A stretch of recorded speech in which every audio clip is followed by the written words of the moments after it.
Hey, what's going on, guys? So for the third video of this presentation series, I'll be going over a question that comes up a lot online associated with the use of ivermectin as a treatment for COVID. There tends to be a lot of, I don't know how to say it, but there's sort of a disconnect between the sort of narratives that are going on online and in the web and those of official bodies. So that disconnect has to do with a certain fallacy that I noticed associated with the people not understanding exactly if you're sort of a health official, sort of what sort of standards are required for a health official versus someone that's just, a practicing doctor that's just creating YouTube videos. Why is there a disconnect between suggestions and interpretation of data?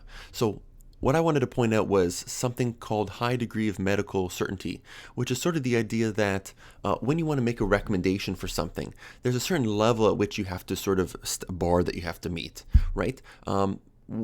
Sort of this first bullet point just points out that if you're the Food and Drug Association or the CDC or any other sort of governing body, you have to meet a high degree of certainty to establish guidelines or recommendation, and this guideline is extremely high. So it's not something where, okay, early on in COVID, yes, masks help because they block your ability to breathe in and out, and when it comes to sneezing, it blocks that. But unless the data supports that, a lot of governing bodies can't make recommendations. The recommendations have to be based off of the peer-reviewed literature, and that's why these governing bodies tend to come much later than everybody else. And people sort of don't understand why that is, and that's because while the FDA has to make recommendations, I focus on FDA, but any sort of governing body has to make recommendation that works for everybody with a very high degree of certainty, as opposed to your favorite internet personality can maybe just look at one or two studies, see it that looks at the application of ivermectin and it working for these 3,000 patients in a country in Egypt, right? And then they can sort of make recommendations about it working based on just that.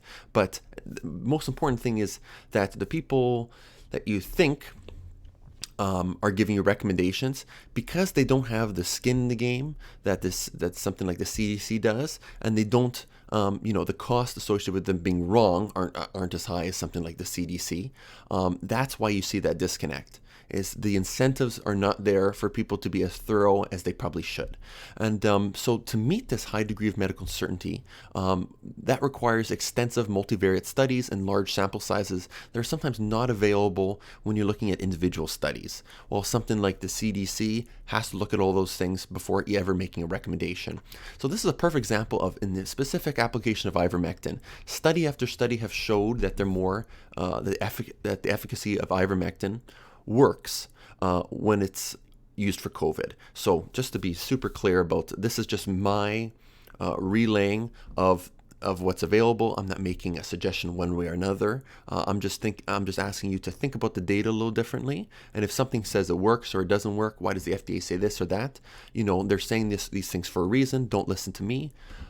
Listen to the public health officials. So this is just an example that one of the reasons is, if you look at all these different studies associated with use of ivermectin to treat COVID patients, whether it be whatever study you look at, one could be in Egypt, Brazil, Argentina, and different countries. If you look at all the studies as a whole, what you sort of see is that the ivermectin tends to work better in countries where there's an above average prevalence of parasitic worms. That is to say that, again, this is just relaying information from others. This is not my interpretation of it.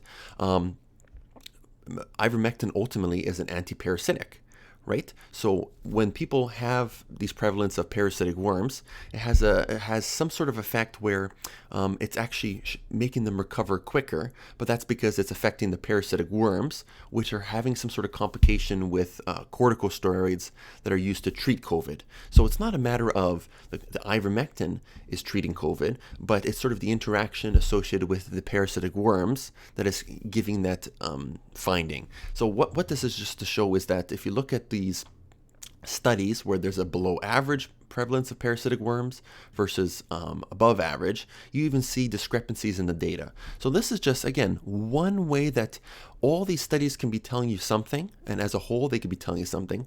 But when you're someone from a health official and these governing bodies, the multivariate studies is what's most important. The idea that you're accounting for multiple variables at a time, controlling for as many variables at a time, and you can't make public recommendation guidelines based off of individual studies. You have to look at for these large cohort studies where you have enough people that you can say with statistical certainty whether or not something works or not. Because for something to work or not, has to have a very high bar, a high degree of medical uncertainty.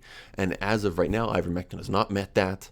No matter what your favorite internet personality tells you to, stick to the public health guidelines and your government officials. Yeah, so with that, thanks for watching, and we'll see you in the next video.